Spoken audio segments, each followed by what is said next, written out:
Hello, aspirants. This is a three-part course to help you score 110 plus in the essays. In this part, we'll be learning creating the rough work, the foundation of your essay. तो जब आपके सामने एक topic आता है, सबसे पहला question आता है हाउ टू स्टार्ट। इसमें लिखें क्या।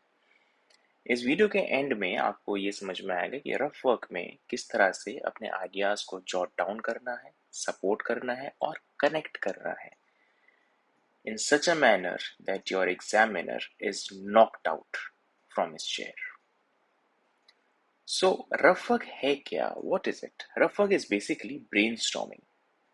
Imagine करो कि एग्जामिनर को आपको ये एक सोडा मशीन से ये ग्लास में सोडा डाल के देना है, उसके तरीके का। आपके दिमाग में सारा मटेरियल भरा हुआ है, लेकिन आपको ये जानना चाहिए कि कौन सा हिस्सा कैसे डालना है कि बहुत अच्छी सी ड्रिंक बन जाए। इसी प्लानिंग को रफ वर्क कहते हैं। एक एग्जाम्पल लेते हैं, empires of the future will be the empires of the mind. इस एग्जाम्पल के साथ हम लोग ऐसे क्रिएट करेंगे। तो स्टेप 1 है सिंप्लीफाई। जो भी टॉपिक आपको मिलेगा एग्जाम में उसको इजी वर्ड्स में चेंज कर दो। बेस्ट है मदर टंग में कर दो।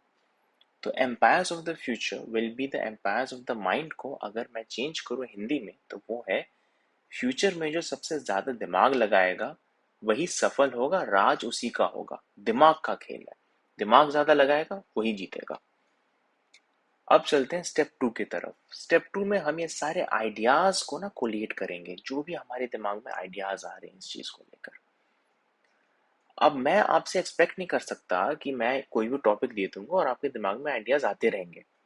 यूजुअली एस्पिरेंट्स के साथ क्या होता है, या तो ब्लैंक हो जाएगा या तो इतने सारे आइडियाज आएंगे कि समझ नहीं आएगा कि कौन सा आइडिया कहाँ लगाए।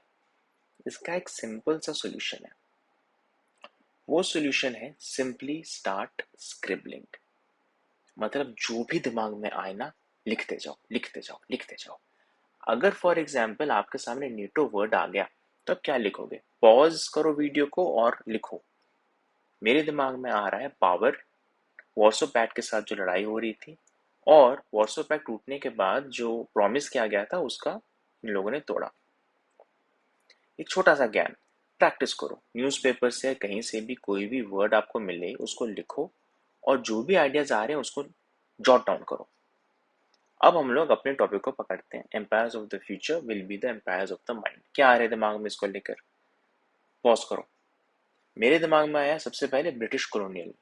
ब्रिटिश एम्पायर तो क्रिएट किया था दिमाग के बल पे। रोमन एम्पायर ने भी सेम किया था दिमाग के बल पे। अगर इकोनॉमी में देखें तो एप्पल की मार्केटिंग स्ट्रेटेजी, इसका कोई मुकाबला ही नहीं है। अब इसमें हम आगे बढ़ते हैं। आपका रफ वर्क जो है ना कुछ इस तरह से दिखना चाहिए। रफ देखने में लगे ये रफ है। स्क्रिबल अवे योर लाइफ, बस स्क्रिबल करते रहो।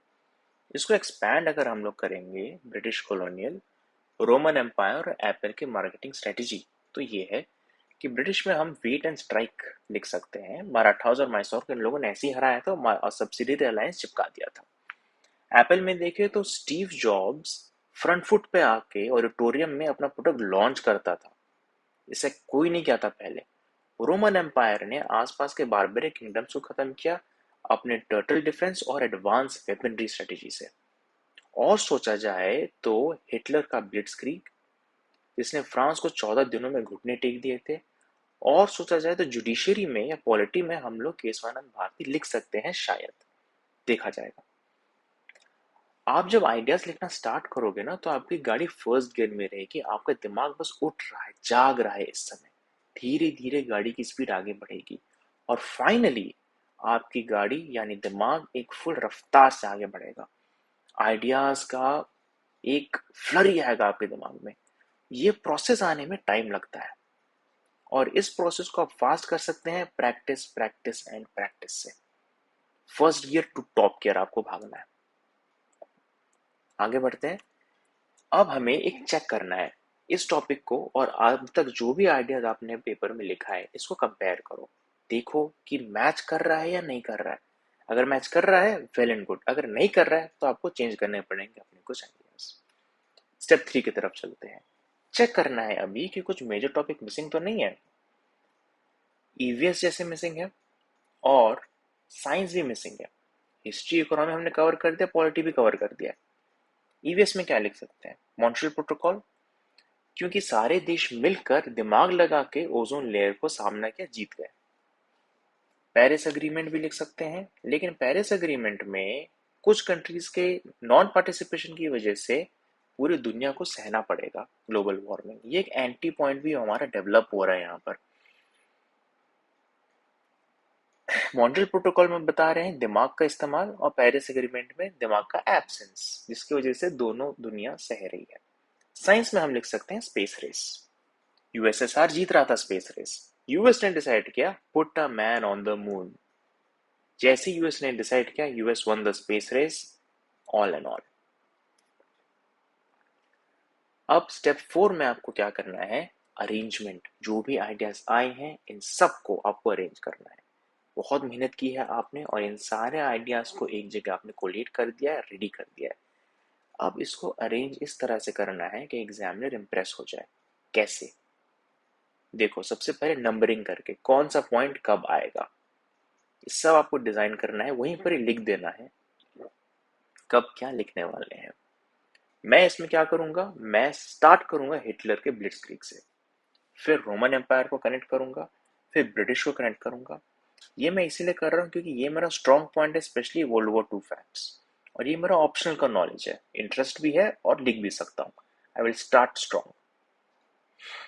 यूजली एक्सपेरिमेंट के साथ क्या होता है ना, कि जब कोई ऐसा रफ वर्क रेडी है, सब कुछ तैयार है, अब जब फेयर में लेकर जाना है, घबराहट, कोल्ड फीट, नर्वसनेस, मुझे लिखना क्या था समझ ही नहीं आ रहा है, याद नहीं आ रहा है।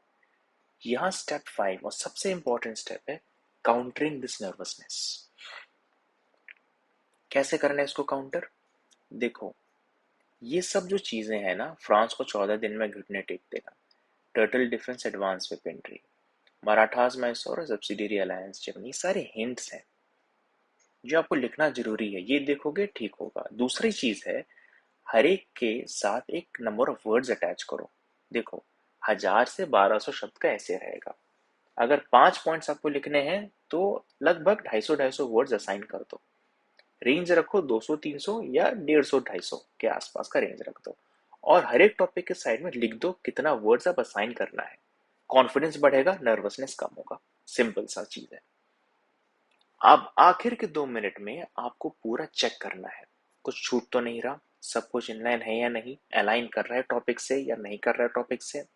अगर अलाइन कर रहा है तो go ahead and write down. इस समय भी कुछ कुछ आइडियाज आते रहेंगे, गाड़ी फुल स्पीड में है आपकी, आएंगे आइडियाज। देखो अलाइनमेंट में है या नहीं है, हो रहा है गुड, नहीं हो रहा है मत लिखो। क्यों नहीं लिखना है? देखो, आपके दिमाग से ना अब बहुत कुछ मटेरियल जा रहा है उस ग्लास में, कुछ छींटे भी गिर रही हैं। अब इन छींटे जो गिरी हुई हैं, इनको उठा के ग्लास में डाल के एग्जामिनर को नहीं दोगे ना, it will be unhygienic and bad for the examiner, and it will destroy the flow. Examiner naturally नाराज हो जाएगा। आपको अलाइनमेंट चेक करना है, अगर हो रहा है जरूर लिखो। नेक्स्ट पार्ट में हम लोग ये फ्लो डिस्कस करेंगे, फ्लो के बारे में हम लोग जानेंगे। That will be part 2, framing the essay. इसके लिए अगला वीडियो आएगा। अभी पूरा रिवाइज कर लेते हैं। स्टेप 1 में क्या है? सिंप्लीफिकेशन। सिंप्लीफाई द टॉपिक, जो भी टॉपिक मिले सिंप्लीफाई करो। स्टेप 2 में आइडियाज कलेक्ट करो, गाड़ी को दौड़ाना स्टार्ट कर दो यहाँ पे। स्टेप 3 में क्या लिखोगे? स्टेप 3 में चेक करना है कि कहीं पे मेजर टॉपिक मिसिंग तो नहीं है, जैसे ईवीएस या साइंस मिस हो जा रहा था। स्टेप 4 में आप अरेंज करो, पॉइंट वाइज सब लिखो, कहाँ कहाँ पे कैसे कैसे डिजाइन करोगे। और स्टेप 5 में अपने नर्वसनेस को काउंटर करो। बस आपका ऐसे का rough work ready. So guys, comment, subscribe to our YouTube and Telegram channel. हमें बताओ कि और क्या क्या वीडियोस आपको चाहिए, कैसे कैसे चाहिए। Stay healthy and stay wise.